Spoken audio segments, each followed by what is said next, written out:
A continuación, Noticiero Telesucesos. Clasificación A. Apto para todo público. Un noticiero pensado para usted porque se lo merece. Nos acercamos a la realidad desde diferentes perspectivas. Noticiero Telesucesos. Primera parte del Noticiero Telesucesos, con las noticias más importantes del día.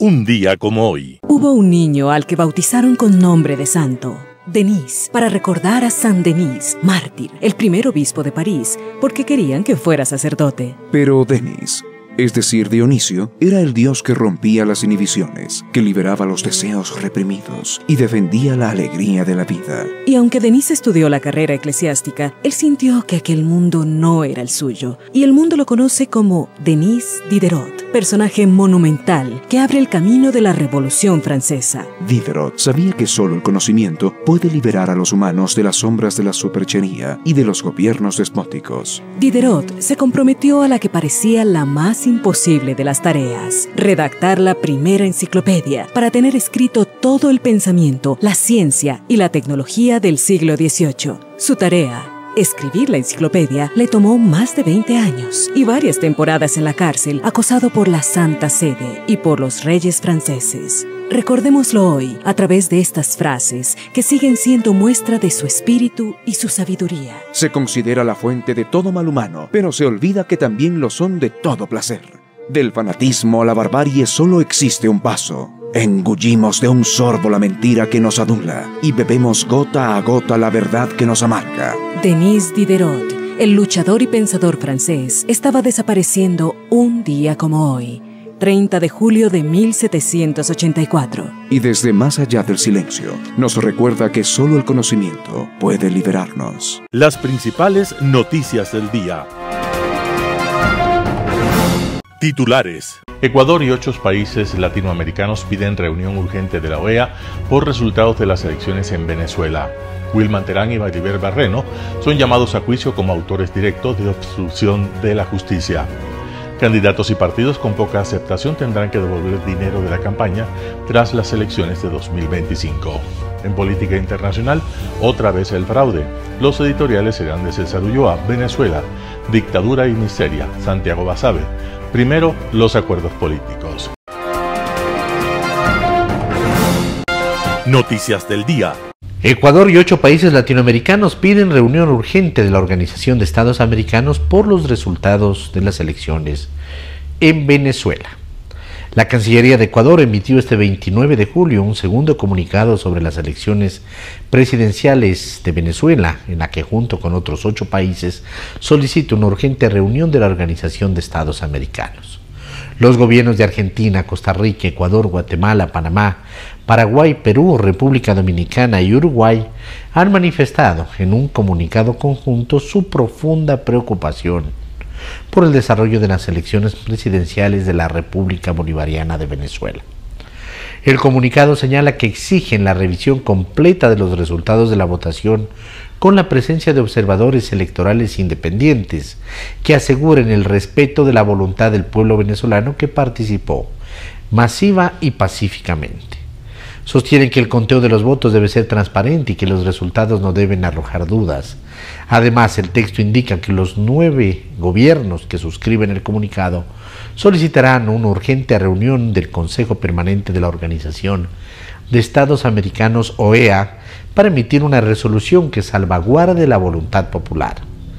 Horas antes de esta declaración conjunta, el presidente del Ecuador, Daniel Noboa, ya había adelantado que pidió a la canciller Gabriela Sommerfeld que realice las gestiones necesarias para convocar a una reunión de la OEA para tratar la delicada situación que vive Venezuela. Wilman Terán y Maribel Barreno son llamados a juicio como autores directos de obstrucción de la justicia. Luego de una semana de deliberación, el conjuez Julio Inga de la Corte Nacional de Justicia decidió llamar a juicio al expresidente y a la ex vocal del Consejo de la Judicatura, Wilman Terán y Maribel Barreno, respectivamente, en calidad de autores directos del delito de obstrucción de la justicia dentro de lo que se ha conocido como el caso Independencia Judicial. El caso de obstrucción de la justicia se basa en una investigación por la destitución del entonces juez nacional Walter Macías, quien conocía dos casos de alta relevancia pública. El primero era una causa por tráfico de influencias en el que estaban involucrados Maribel Barreno, Juan José Morillo y otros. Y el segundo proceso era el caso Las Torres, en donde era procesado por delincuencia organizada el ex contralor Pablo Celi, y quien fue finalmente sentenciado a 13 años de cárcel por desvanecer glosas a cambio del cobro de sobornos. En este expediente de obstrucción a la justicia ya fue procesado y sentenciado en juicio abreviado Javier Muñoz, otro ex vocal de la Judicatura, quien además decidió colaborar con la justicia y revelar más hechos posibles de corrupción en la administración de Terán, que incluyen, entre otros, un plan para echar abajo la sentencia del caso Sobornos y así lograr que el expresidente Rafael Correa, uno de los sentenciados, regrese al país. Candidatos y partidos con poca aceptación tendrán que devolver dinero de la campaña tras las elecciones del 2025. Las reformas electorales del 2020, que ya se aplicaron para las presidenciales del 2021, incluyeron una normativa que regirá desde los próximos comicios: la devolución del Fondo de Promoción Electoral. Se trata de un artículo de la ley que dice que aquellos candidatos u organizaciones políticas que no lleguen al 4% de votos válidos en 2 elecciones deberán devolver la mitad de lo que recibieron como asignación del Fondo de Promoción Electoral. Esta reforma busca desincentivar la gran cantidad de listas y candidatos que se presentan en cada elección. Y sus efectos se podrán medir recién desde el 2025, pues será la segunda elección después de aprobadas las reformas, por lo que tras de estas elecciones se sabrá quiénes tendrán que devolver este dinero.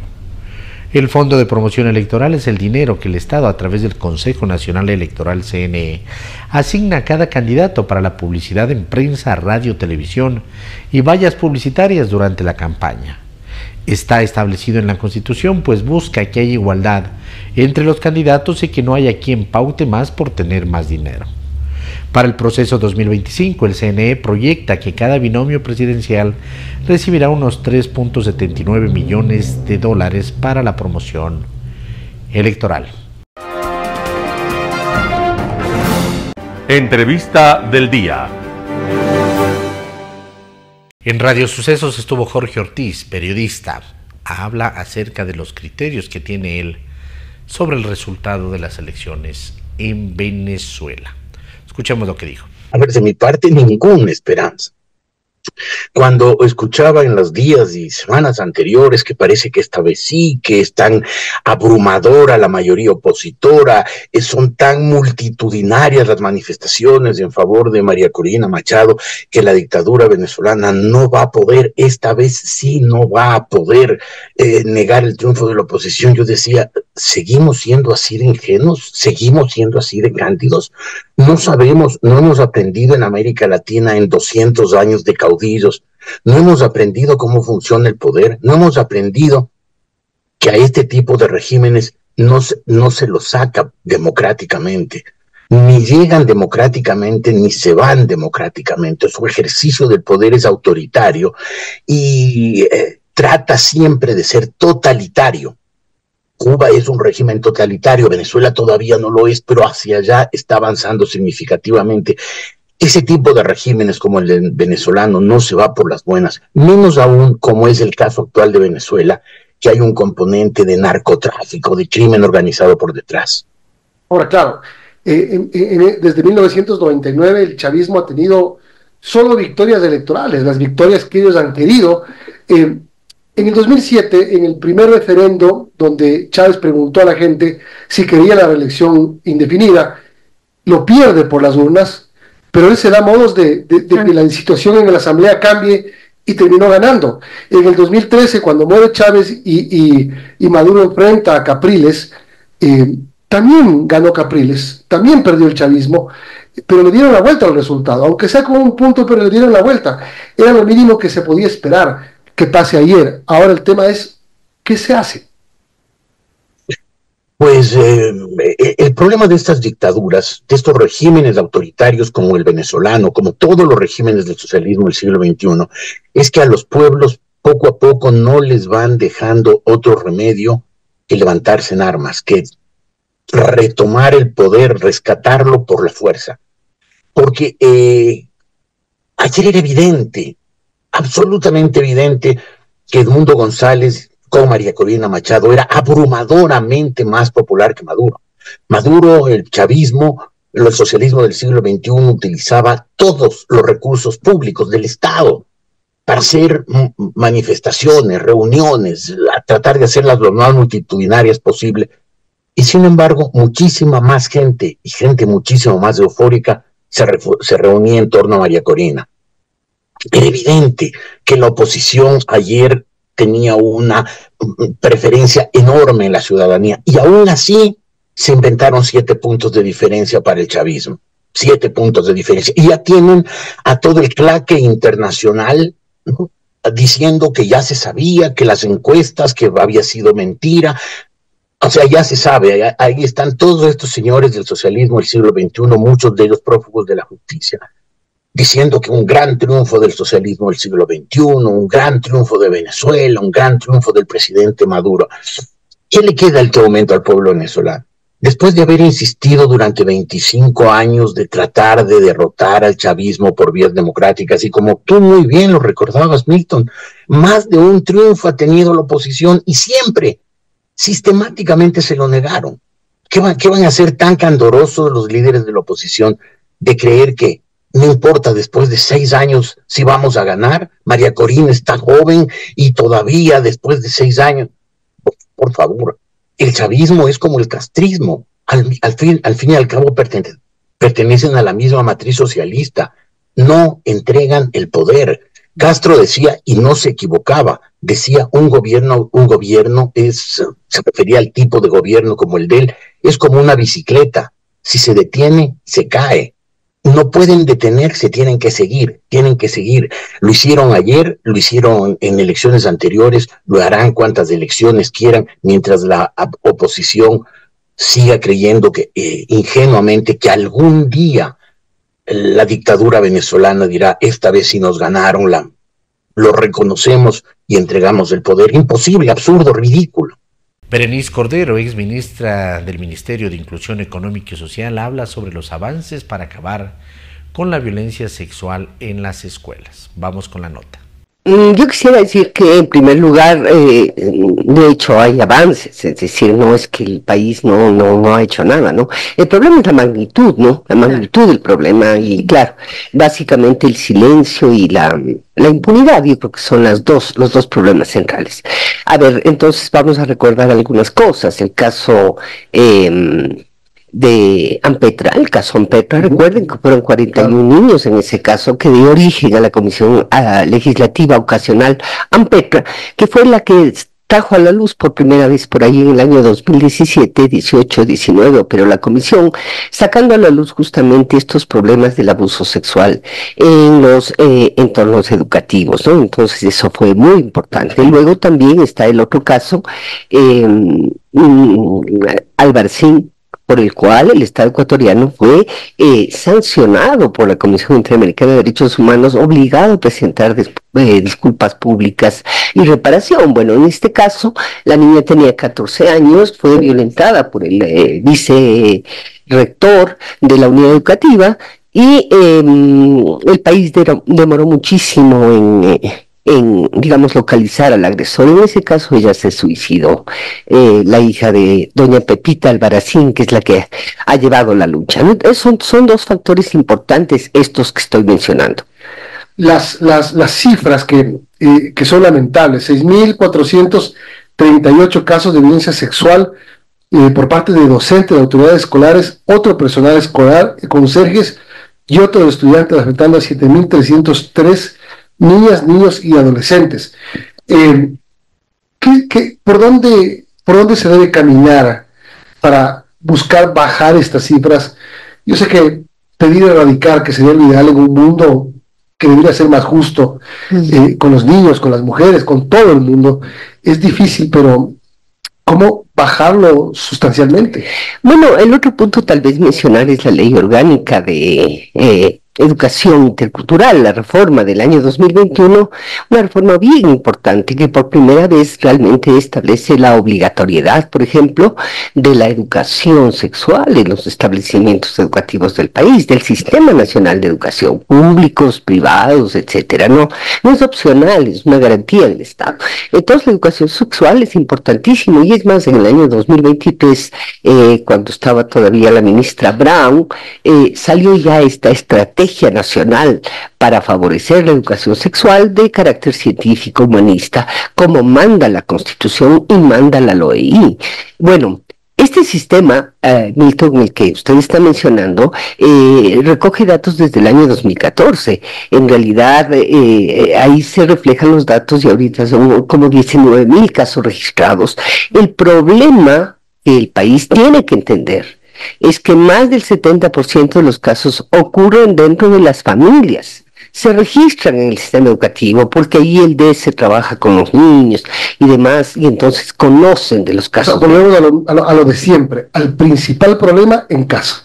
En casa, sí, claro, 7 de cada 10 casos de los que recoge el Ministerio de Educación, que finalmente desde el año 2018 estableció ya un sistema administrativo que además publica datos, ¿no? Entonces justamente ahí aparecen los datos. Además, esta propia ley orgánica de educación intercultural dice que hay que conservar una lista de personas que ya hace cambios, ¿no? Estas comisiones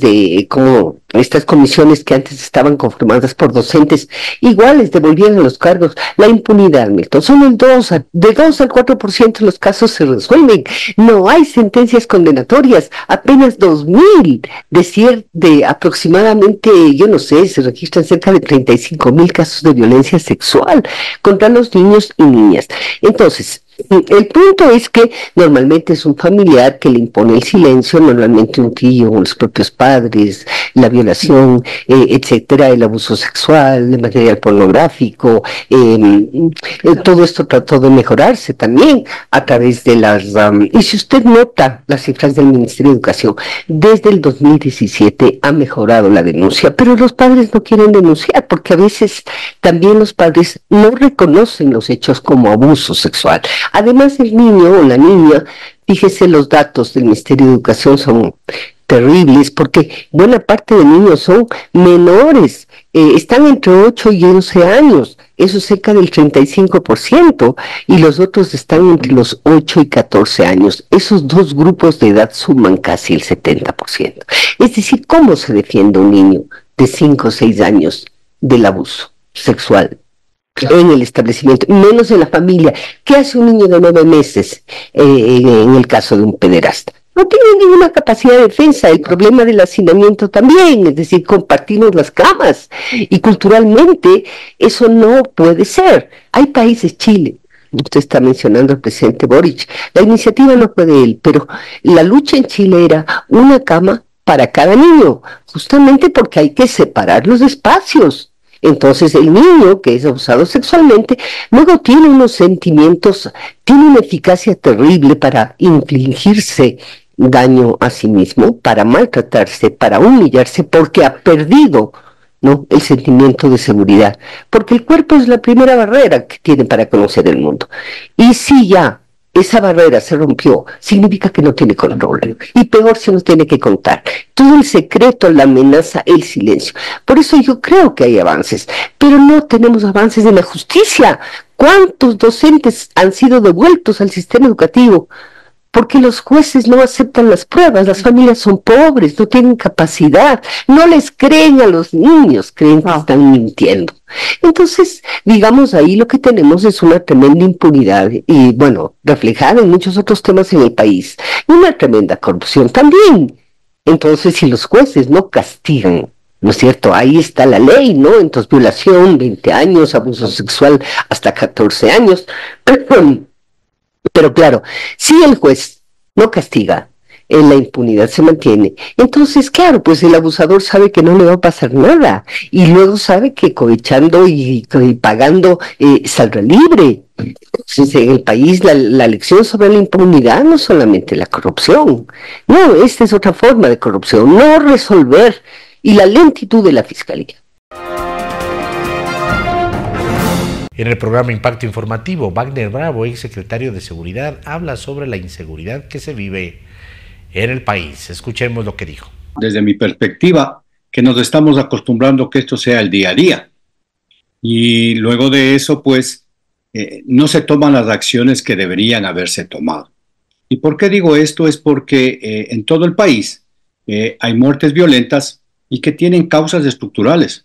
Sin embargo, seguimos desde enero y algún tiempo atrás golpeando la coyuntura, pero la coyuntura es temporal, cuando lo que hay que hacer es atacar las causas estructurales de lo que nos pasa para por lo menos tener una visión y una idea de que en 5, en 10, en 15, en 20 años vamos a lograr pacificar al Ecuador.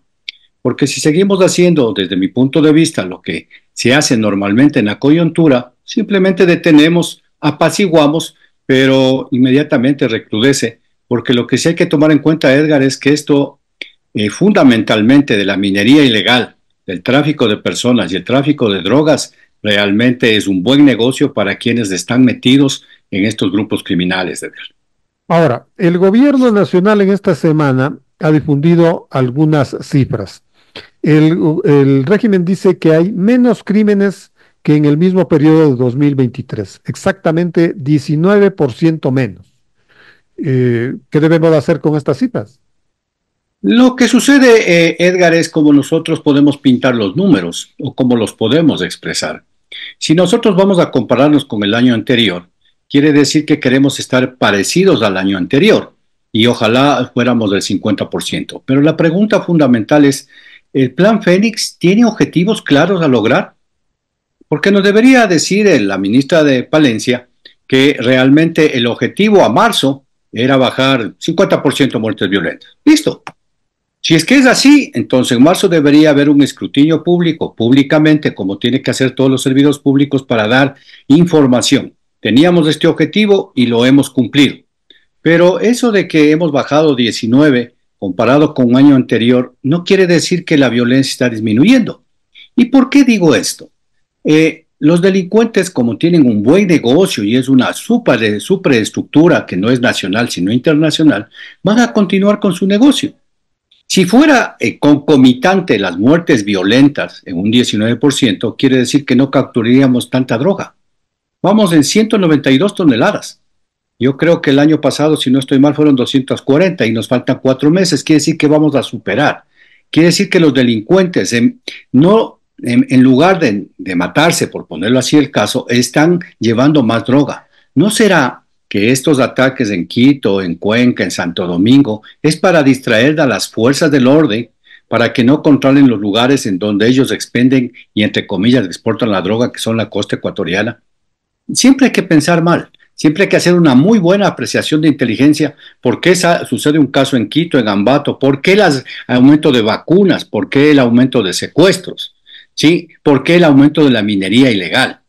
Porque recordemos que nuestros delincuentes criollos, hoy determinados como 22 grupos terroristas, no funcionan por sí mismos. Ellos están funcionando como títeres de una superestructura que posiblemente esté en México o en Europa, y que esa superestructura también depende de la demanda, en el caso de drogas y de oro, que hoy está saliendo ilegalmente al Ecuador, para que este negocio continúe. Entonces, yo creo que hay que hacer una muy buena apreciación y pedirle al gobierno nacional que realmente nos diga cuáles son los objetivos a cumplir, de tal manera de que todos los ecuatorianos podamos conocer si se está cumpliendo o no el plan, porque de que hemos bajado 19, sí, pero realmente la violencia continúa y en algunas otras partes va en aumento, Edgar. ¿Es cumplimiento del plan, es efectividad del plan llevar al gobierno en pleno casi, obviamente, a los elementos de seguridad, a la policía, a las Fuerzas Armadas, a provincias como Manabí, o la última, llevar el gabinete a Durán, sitiarla casi, ¿no? Pero ¿hasta qué punto hay un verdadero eco y eficacia de estas acciones que pretenden ser absolutas? Recordemos que hay niveles de la conducción, Edgar, el nivel político, que lo maneja el presidente de la República, quien tiene que tener una política pública clara. Él ha declarado una política pública clara que dice guerra y una guerra interna no internacional. Ya, muy bien. Entonces, él debe mantenerse en ese nivel. De ahí tenemos el nivel político-administrativo del Ministerio de Defensa, en el caso del Ministerio de Defensa o en el caso del Ministerio del Interior, y seguimos bajando los niveles. Desde luego que causa impacto el que el señor presidente de la República, su gabinete o sus ministros estén en un punto tan álgido como Durán. Pero eso es una demostración de fuerza, más que realmente un resultado. Lo que hay que hacer es dejarles a las personas que planifiquen bien, que hagan su acción, pero que no sea solamente, como digo yo, cultural. Y es por eso que siempre he pedido, como dice la Constitución, un plan de seguridad integral. En este momento en guerra, ¿quiénes están? El gobierno nacional, en el caso del Ejecutivo, las Fuerzas Armadas y la Policía son los únicos que están en guerra. Un panorama de noticias para su estatura intelectual.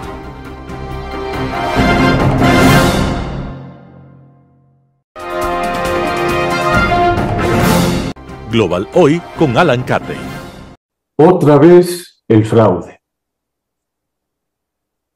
Se me hace un nudo en la garganta cada vez que debo repetir esta especie de disculpa. El nada me alegraría más que equivocarme al comentar sobre las conductas humanas que se manifiestan desde el poder, a sabiendas de que eso no sucederá. No porque tenga una bola de cristal o algún conocimiento oculto.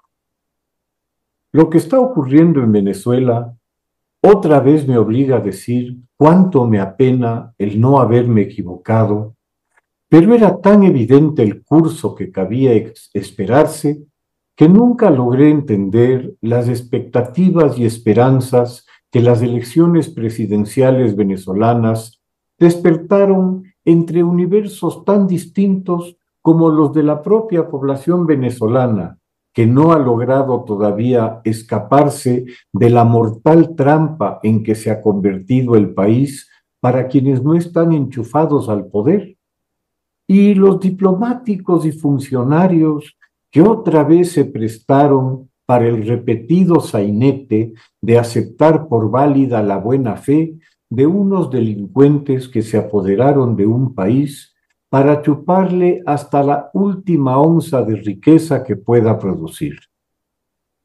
Unos y otros se obnubilaron con la esperanza de que ahora sí habría un cambio y se lo podría concretar a través de unas elecciones democráticas.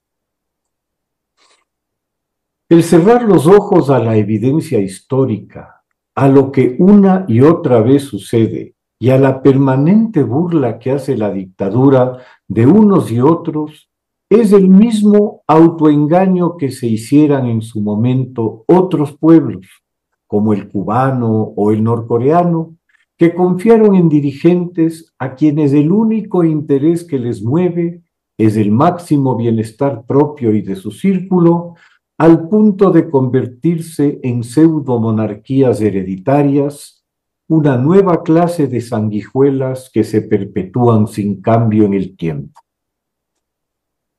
La dictadura venezolana ha recurrido al fraude electoral una y otra vez por su control absoluto de los poderes del Estado en contra del concepto de división de los mismos para evitar la concentración del poder, origen de la tiranía.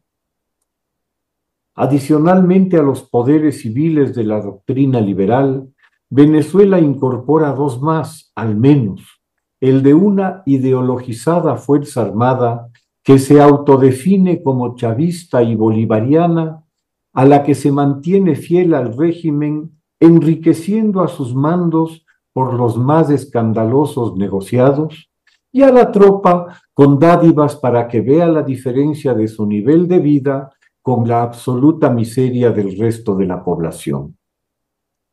Finalmente, constituye otro poder al que llama popular, que es la guardia de choque de la dictadura, esos paramilitares motorizados y armados por el régimen, utilizados para aterrorizar al país y mantenerlo sujeto a través del miedo. Está muy clara la influencia del concepto que se estableció en Irán a través de la Guardia Revolucionaria, luego de la toma del poder por los clérigos iraníes, guardia encargada justamente de la represión a quienes alzan su voz contra la teocracia. A su vez, hay que ir a las raíces históricas de esos matones en las organizaciones de camisas negras desde el fascismo italiano o las pardas del nazismo, grupos de choque para intimidar al pueblo. Tenemos entonces que comprender cuál es la naturaleza del régimen venezolano, que en resumen se puede definir como el de un país que ha sido capturado como botín por una organización delincuencial que recurre a medios delincuenciales para mantenerse en el control de los recursos, incluyéndose en ellos el tráfico de drogas, la esclavitud, la trata de personas, la minería ilegal, además, claro, de los regulares como el petróleo, puesto que Venezuela posee las más grandes reservas de crudo del mundo. En este campo se ve con total claridad el carácter rapaz de la dictadura junto a su ignorancia administrativa de lo que significa gestionar adecuadamente un negocio multimillonario. El saqueo de la más importante empresa venezolana, PDVSA, ha sido de tal magnitud que ésta carece ya de los básicos recursos para operar y dar el mantenimiento necesario a los equipos que se requieren para la explotación del crudo. De los 3.2 millones de barriles diarios que en su momento, antes del asalto chavista, tenía, ha bajado hoy a unos 750.000 barriles, menos de la cuarta parte. En esto se diferencian, por ignorancia, de una mafia profesional que se gestiona técnicamente. Esta organización criminal, enquistada en el poder, que controla todos sus instrumentos, incluida la información y su negación, y que se beneficia de una riqueza descomunal, que se sabe además impune de sus delitos, que incluyen crímenes de lesa humanidad dentro de Venezuela, no va a aceptar abandonar ese poder y riqueza así nomás, porque alguien se lo pide.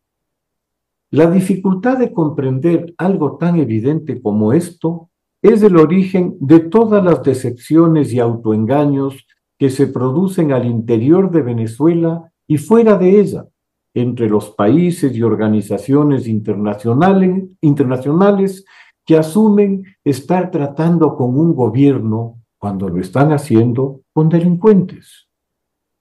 El último sainete electoral y el fraude habitual que se ha producido tiene una cronología y unos mecanismos tan evidentes que no está claro el por qué provocan alguna sorpresa en su resultado.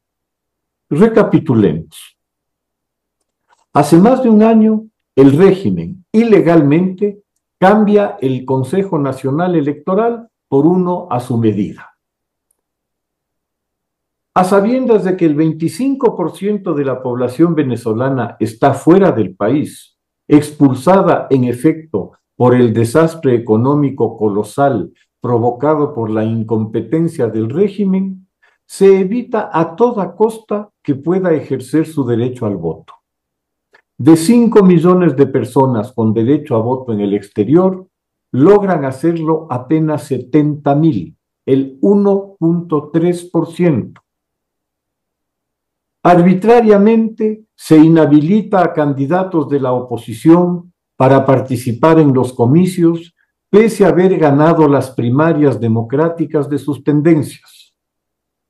Se impide la presencia de observadores que no sean cómplices reconocidos del régimen y se expulsa a personalidades que por sus medios llegan a Venezuela para acompañar a la oposición durante el proceso.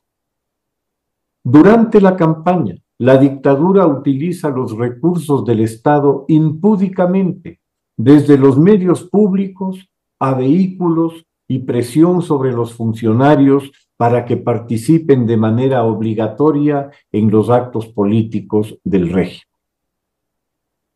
Durante la campaña, la dictadura hostiga de manera sistemática a la oposición, usando a sus paramilitares para intimidar a quienes se unían a los actos opositores. Usando su poder, clausura los negocios que de alguna manera apoyan a la oposición, ya sea dando alojamiento o alimentación a los dirigentes de esta. El dictador, en evidente acto de intimidación, declara a días de la elección que si él no gana, habrá un baño de sangre en Venezuela. Con todas estas actuaciones, ¿cómo puede alguien sorprenderse hoy de que el Consejo Nacional Electoral, que impidió a los testigos de la oposición acceso al conteo y a la elaboración de las actas del escrutinio en el 70% de los recintos, haya hecho aquello para lo que fue designado, o sea, el fraude electoral previsto, que era la única manera de ganar una elección en la que todas las encuestas con algún nivel de credibilidad le daban al candidato opositor entre 25 y 30 puntos de ventaja sobre Maduro? La ingenuidad, cuando se trata con unos delincuentes de esa calaña, es un lastre muy grave, tanto para la oposición interna como para quienes, desde lo internacional, asumen a las mafias en el poder como contraparte de igual nivel en cualquier encuentro, pues eso lo que demuestra es complicidad. Para una negociación con Maduro, envíen a expertos en secuestros, o al FBI, en ningún caso a diplomáticos. Muchas gracias. Editorial. Venezuela, dictadura y miseria, artículo de César Ulloa publicado en Diario La Hora. En Venezuela, la dictadura madurista ha expulsado más de 4 millones de personas según la Agencia de Naciones Unidas para Refugiados ACNUR. La patria del libertador Simón Bolívar, aquella desde donde se encendieron las luces de la dignidad latinoamericana, ahora es esclava del peor régimen político de su historia. Lo que inició como refundación de la patria con el teniente coronel Hugo Chávez Frías, devino en el mayor despilfarro económico y de sangre de la dignidad humana. El experimento del socialismo del siglo XXI se convirtió en una aberración, cobijada por el manto cívico-militar. Solo en Ecuador hay más de 500.000 emigrantes, quienes huyeron de la pesadilla chavista que les arrebató su terruño, su familia, su estudio, su trabajo. La otrora Arabia Saudita latinoamericana, aquella que nunca sembró petróleo y que tampoco dio paso al cambio de la matriz productiva, está secuestrada por la política morbosa, perseguidora, adornada de corrupción y con privilegios para un grupo de lambones de la dictadura. Y estas nuevas elecciones no dejan de ser polémicas y están enmantadas de duda. El régimen ha hecho de todo para aplacar a la oposición con distintas maneras de persecución política, además de cooptación e incrementar los niveles de inseguridad y violencia. Aquella Venezuela con una riqueza no aprovechada, ahora vive una verdadera pesadilla, atravesando en muchas ocasiones ciclos de economía de guerra. El socialismo del siglo XXI es el mejor ejemplo para quebrar un país, quebrantar la paz, fomentar el desarraigo, fracturar la autoestima nacional y demoler la democracia.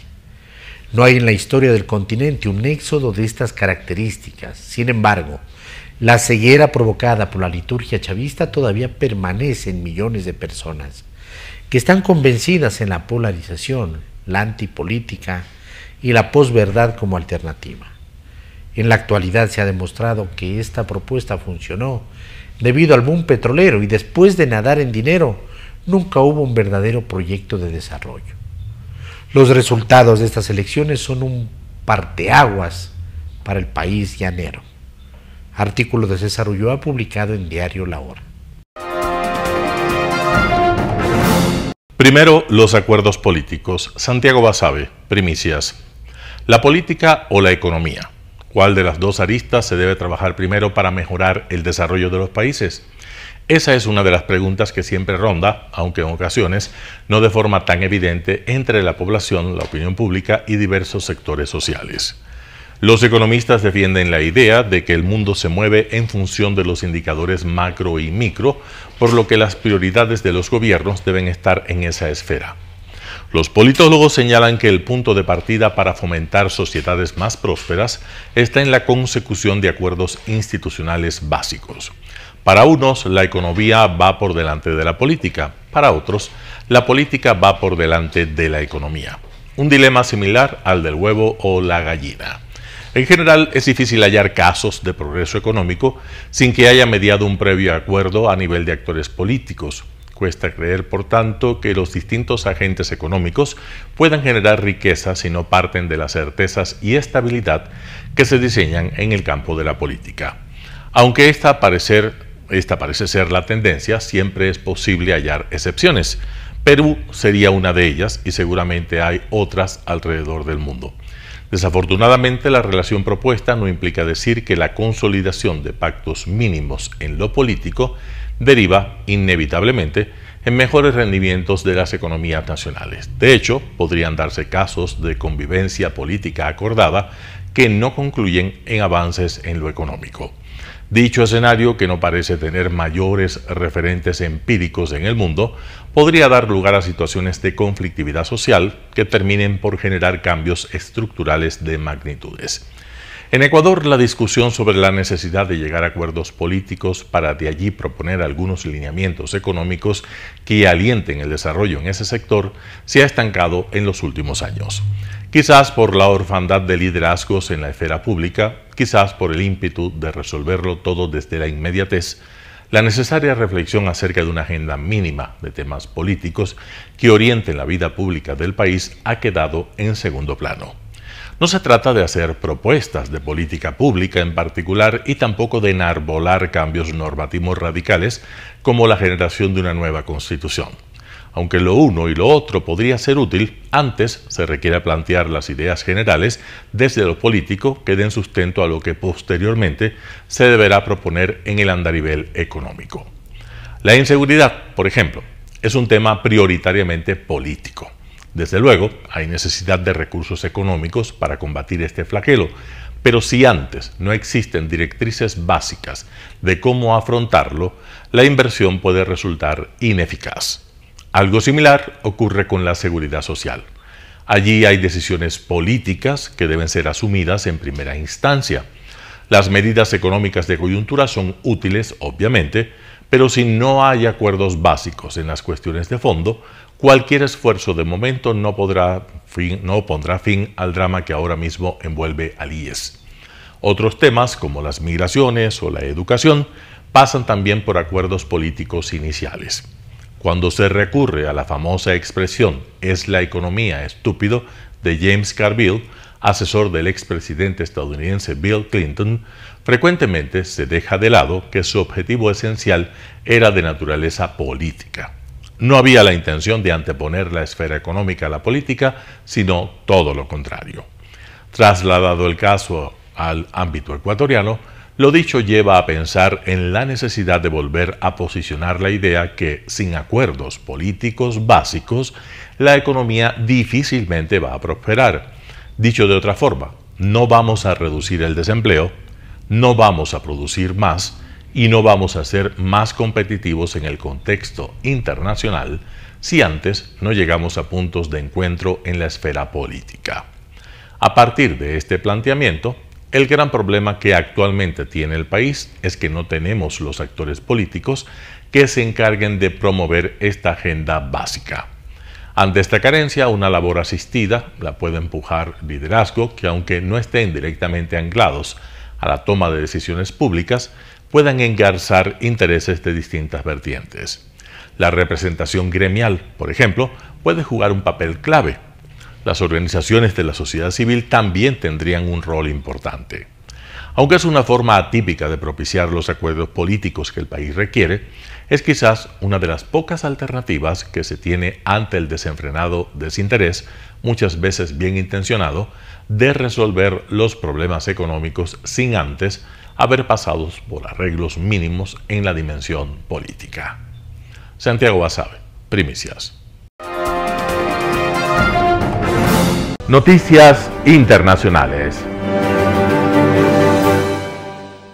Máxima tensión en Venezuela. Tanto Maduro como la oposición proclaman su victoria. Nicolás Maduro ha sido reelegido para un tercer mandato presidencial de 6 años en Venezuela, según anunció el Consejo Nacional Electoral con el 80% del escrutinio. Los resultados oficiales dan la victoria a Maduro con un 51,2% de los votos, frente al 44,2% de los apoyos cosechados por el opositor Edmundo González Urrutia. Nicolás Maduro Moro, del Gran Polo Patriótico, obtuvo 5.150.092 votos, con un 51,20%. La autoridad electoral, bajo control del chavismo, dijo que el resultado en ese punto del escrutinio era irreversible. La participación fue del 59%, pero ni el candidato González Urrutia ni la líder opositora María Corina Machado reconocieron los resultados, que además tardaron 6 horas en anunciarse tras el cierre de colegios electorales.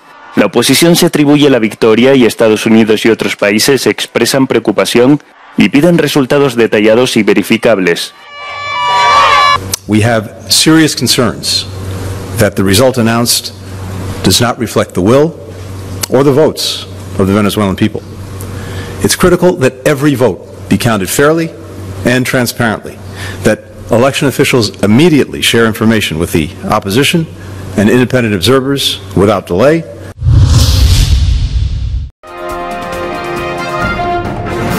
Putin amenaza a Estados Unidos durante el desfile de la Armada con el uso de misiles nucleares intermedios. El presidente ruso Vladimir Putin ha advertido a Estados Unidos de que tomará represalias si Washington despliega misiles de largo alcance desde Alemania en un desfile militar naval en la ciudad portuaria de San Petersburgo, en el mar Báltico. El dirigente advirtió de que este tipo de misiles podría alcanzar territorio ruso en 10 minutos y estar equipado con cabezas nucleares. В случае реализации Соединенными Штатами Америки подобных планов будем считать себя свободными от ранее взятого на себя одностороннего моратория на развертывание ударных средств средней и меньшей дальности. Будем принимать зеркальные меры по их развертыванию с учетом действий США и их сателлитов в Европе и в других регионах мира. Washington y Berlín anunciaron estos planes como una muestra de la fortaleza de la OTAN y de la defensa europea. Putin ha advertido que los acontecimientos le recordaban al despliegue de misiles estadounidenses de medio alcance desde Europa, un hecho fuertemente asociado a la Guerra Fría.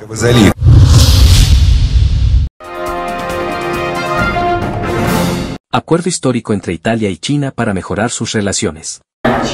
China e Italia han firmado un plan trienal para reforzar la colaboración industrial y reparar las tensas relaciones.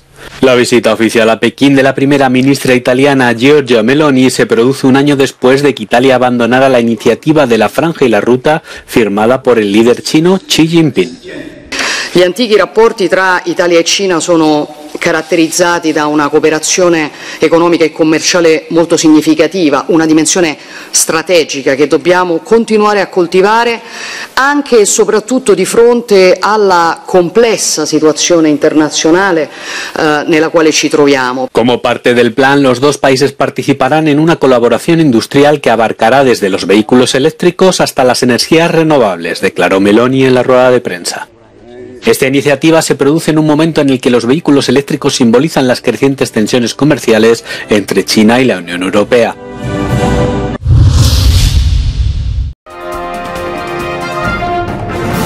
Sabotaje contra redes de fibra óptica en 6 departamentos franceses. Redes de fibra óptica saboteadas en varios departamentos de Francia. Las instalaciones de varios operadores de comunicaciones fueron blanco de actos vandálicos durante la noche del domingo y la madrugada de este lunes. La empresa francesa de telecomunicaciones SFR informó de daños deliberados en sus líneas de 6 departamentos franceses. Una fuente policial informó de cortes de líneas de fibra óptica que afectaron a las comunicaciones tanto de teléfonos fijos como de móviles. No hay ningún grupo que se haya atribuido los daños. Las comunicaciones de los Juegos Olímpicos no se han visto afectadas hasta ahora. Estos actos de sabotaje se producen 3 días después de lo que la policía calificó de actos maliciosos coordinados, que tuvieron como objetivo los ferrocarriles franceses y que perturbaron gravemente el tráfico ferroviario este fin de semana.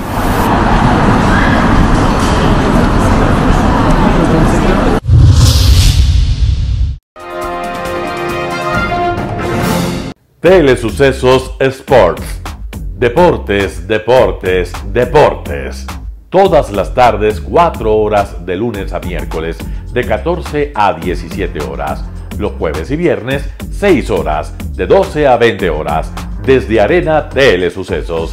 Transmisiones en vivo, siempre Ecuavoley. Y luego, deportes para recordar. Todas las tardes, deportes en Telesucesos Sports, bajo la dirección del arquitecto David López. La visión objetiva de quien vive el deporte. Sucesos deportivos, visión de un equipo de opinión joven de comunicadores. Telesucesos, llegamos con nuestra señal a los sectores populares de nuestra ciudad. Quienes no tienen televisión por suscripción atenderán nuestra señal sin costo en Canal 29 UHF Telesucesos. Siempre ecuatorianos, resaltamos nuestra identidad. El básquet, esgrima, tenis de mesa, taekwondo, box y muchos deportes más en Telesucesos Sports, sin costo desde la comodidad de su hogar en Telesucesos Canal 29. Arena Telesucesos es una importante y funcional edificación cubierta dispuesta para la práctica y desarrollo de eventos del Ecuavoley. La transmisión de Telesucesos se podrá sintonizar además a través de Claro TV Canal 43, TV Cable Canal 73 y en redes sociales Facebook Live Telesucesos Quito y YouTube Telesucesos HD. Si deseas asistir a los encuentros en vivo de Ecuavoley, comunícate con nosotros a los números de teléfono 2021-224 o al 0989-973-725. Ven con tu familia y amigos a vivir la emoción del Ecuavoley. Emoción sin límites los días jueves y viernes desde la comodidad de su hogar. Resaltamos nuestra identidad como ecuatorianos iniciando transmisiones en Telesucesos del Ecuavoley, que representa, luego del fútbol, el deporte más popular de nuestro país y el que practican los ecuatorianos residentes en muchos países del mundo. Nuestra señal será transmitida en directo por televisión abierta en la ciudad de Quito y a través de las redes sociales a todo el país, así que llegará a Estados Unidos, España e Italia, creando a través del Ecuavoley un nexo fraterno entre ecuatorianos y entre los inmigrantes de nuestro país. Anuncie en Telesucesos Sport y llegue con nosotros a lo más importante del deporte popular. Telesucesos, con sus transmisiones, jerarquizará esta práctica deportiva, convocando importantes competencias de Ecuavoley dentro y fuera del Ecuador. Llegando con deportes no atendidos por los medios de comunicación que han concentrado su acción en el fútbol. El tenis, box, golf, racquetball llegarán a su pantalla de televisión en tiempo real a través de Canal 29 UHF, competencias que podrán ser atendidas a través de Facebook, YouTube y vivir los encuentros deportivos en directo y en tiempo real. Esté atento a nuestros horarios especiales de transmisión los fines de semana y feriados. Usted y su familia disfrutarán desde la comodidad de su hogar de las emociones del Ecuavoley, deporte tan nuestro. Somos inéditos y para ello disponemos de un escenario cubierto propio, Arena Telesucesos, desde donde transmitimos nuestros encuentros masculinos y femeninos de este deporte. Simple y gratuito. Llama a nuestros números de contacto 2021-224 o al 0989-973-725 y regístrate como invitado especial para nuestros eventos en vivo. Arena Telesucesos, el escenario cubierto para la práctica del deporte 100% ecuatoriano, el Ecuavóley. Telesucesos es un canal de televisión que incorpora a su programación manifestaciones culturales y deportivas que marcan la identidad de nuestro país. Consideramos que el Ecuavóley es una manifestación deportiva con partida de nacimiento popular y nombre propio ecuatoriano. Arena Telesucesos, funcional espacio cubierto para la práctica y desarrollo del deporte. Arena Telesucesos, el escenario para campeones. Arena Telesucesos atiende deportes de su preferencia: básquetbol, tenis de mesa, esgrima, taekwondo, fútbol sala, box, halterofilia. ¿Cómo llegar? Nuestras instalaciones se encuentran en el norte de la ciudad, en un sector de gran crecimiento y desarrollo urbano al que se accede a través de la vía E35, más conocida como la Avenida Panamericana Norte. Desde el centro comercial El Portal, a 2 kilómetros a la derecha, se encuentra la calle García Moreno, antiguo camino a Llano Grande, una arteria en la que se desarrollan dinámicos comercios. Junto al centro comercial Ciudad Alegría, a 100 metros, hemos llegado a nuestras instalaciones, Arena Telesucesos, la cancha del Ecuavóley. Por fin tiene usted un espacio de difusión de su deporte preferido. Telesucesos, el canal de televisión siempre inédito. El noticiero Telesucesos es retransmitido de lunes a viernes a las 7 horas por Radio Planeta Sur 106.1 FM de la ciudad de Loja. Noticiero Telesucesos.